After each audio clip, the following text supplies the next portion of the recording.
তিনি যখন রোদের মাঝে খোলা আকাশের নিচে হাঁটতেন, সাহাবারা তাকিয়ে দেখতেন আমরা ভীত সন্ত্রস্ত, আমরা এই রোদের মাঝে বাইরে যেতে চাই না, যেখানে ধান দিলে খই হয়ে যাবে, চাল দিলে মুড়ি হয়ে যাবে। প্রচন্ড গরমের মাঝে তিনি হাঁটেন কেমনে? অবাক বিস্ময়ে উপরের দিকে তাকিয়ে দেখতেন নবী হেঁটে যায়, আর নবীর মাথার উপরে একটা মেঘের টুকরা ছায়া হয়ে হয়ে পাশে পাশে যায়।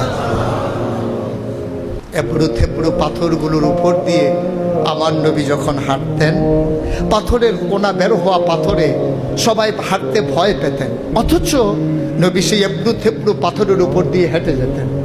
তারা চিন্তা করতেন নবীর কদমের নিচে এই শক্ত পাথর পড়লে উনি কি ব্যথা পান না? পরীক্ষা করার জন্যে পেছনে পেছনে অনেকেই দৌড়াতেন।